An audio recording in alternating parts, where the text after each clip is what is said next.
We are exactly 1 month from the first preseason game, and the Packers appear no closer to making things right with Aaron Rodgers. Training camps beginning all over the NFL 3 weeks from tomorrow. And Green Bay in the NFC, the fourth best odds to win the conference. Those odds would be a little bit better, probably ahead of the Rams and 49ers if we knew that Aaron Rodgers was going to be there. The favorites are the Tampa Bay Buccaneers, who won it all a season ago. Then you have the Rams with Matthew Stafford, the 49ers with, we think, Jimmy Garoppolo, but Trey Lance in the fold as well. And then the Packers at plus 750. So there is value there if you think Aaron Rodgers is going to be the quarterback for Green Bay this season. We're going to get some NFL futures right now with Brady Quinn, who is one of those people that thinks that Aaron Rodgers is going to be the quarterback in Green Bay. So when you look at those odds in the NFC and you see that value on Green Bay, what do you think? Well, first off, it's twofold. It's the fact that I do think he'll be there to be the starting quarterback this year.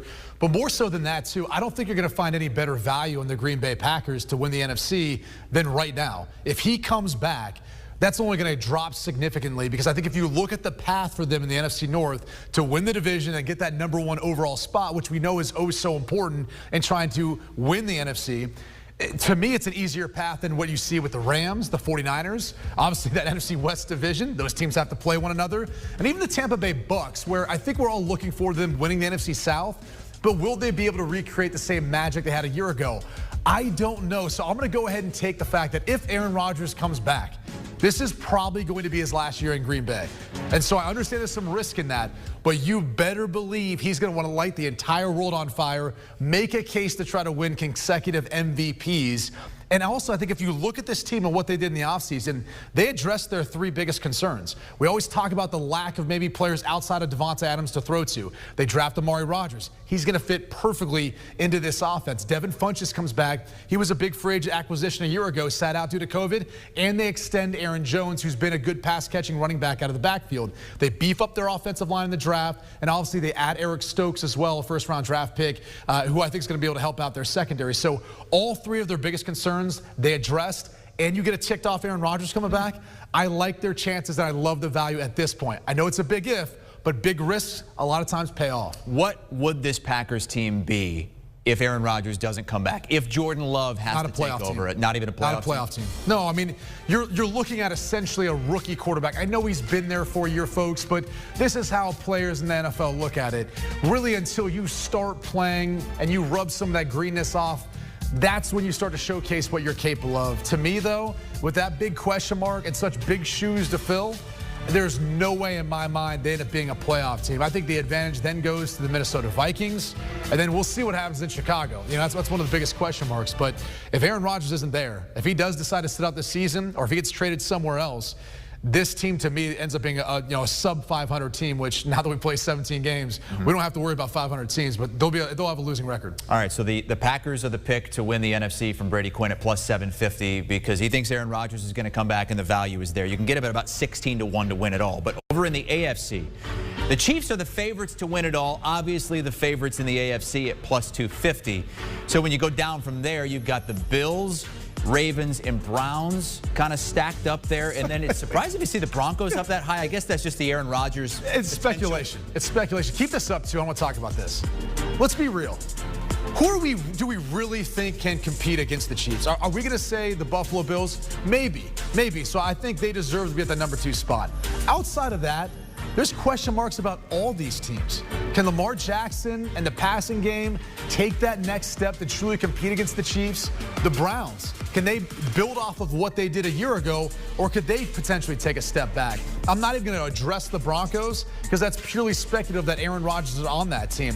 We have no idea what Carson Wentz is going to do with the Colts now, or if the Tennessee Titans can keep up with what they were able to do a year ago. So there's a ton of question marks in the AFC. And so this pick is, yeah, you get a little bit of value here, but it's the reality that there's not really a team to truly contend with the Kansas City Chiefs.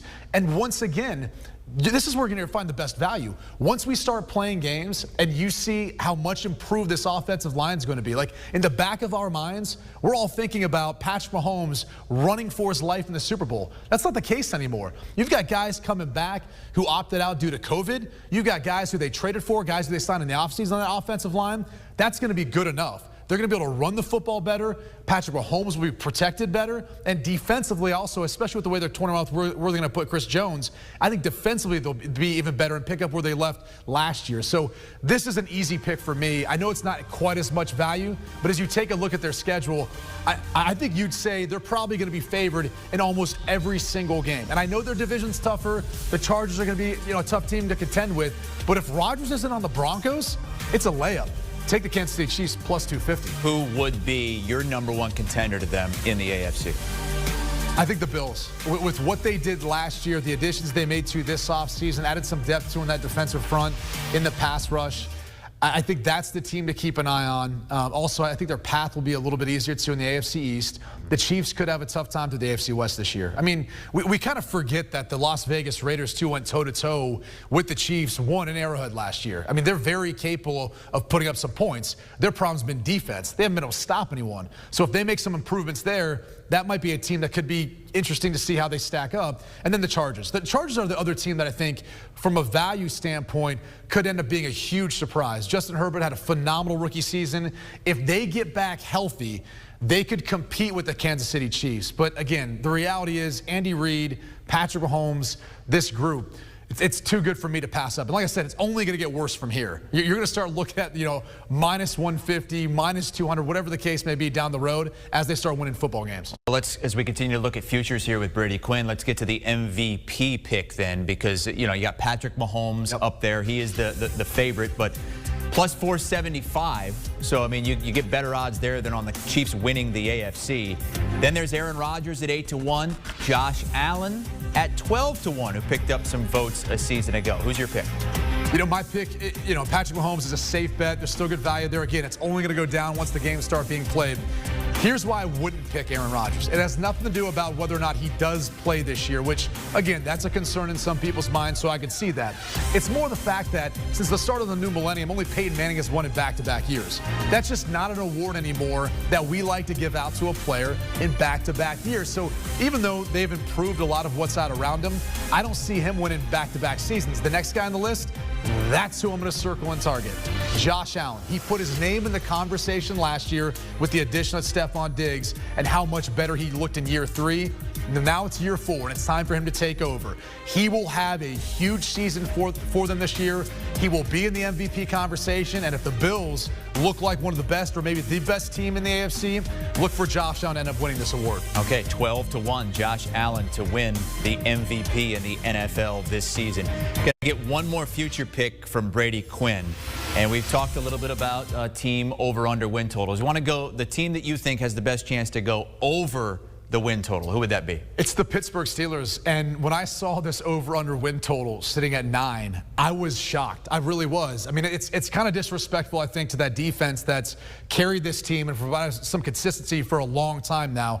And I know there's some concern, hey, Bud Dupree's not there anymore. What is it going to look like opposite of TJ Watt? I don't have many concerns like other people do. I think Highsmith will be fine. They drafted him for this exact scenario. And so really the question comes down to that offensive line, which has clearly been retooled with the most recent addition of Trey Turner. And then what's Ben Roethlisberger going to be? Coming back for what may be his final year. But for me, this is a team that has never been less than 500 under Mike Tomlin. And so if they're playing 17 games now, they're not going to be 8-9 this year or worse. I can promise you that.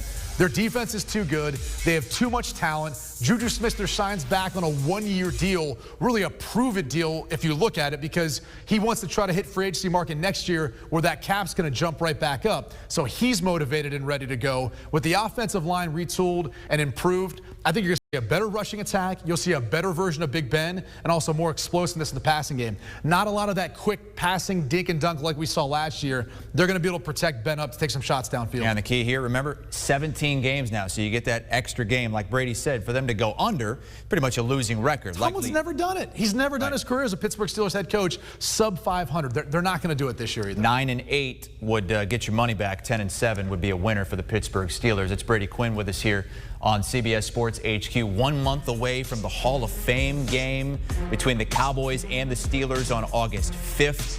Kickoff weekend begins on that Thursday night, September the 9th, as the Cowboys take on the Bucs. But up next, is training camp. Rookies reporting in, just over a week and a half. Veterans reporting a little bit later in the month. Want a sports network that delivers everything that matters about the game? The highlights, the picks, the instant analysis. No yelling, no fake debates, no politics. Hit the subscribe button and never miss a moment.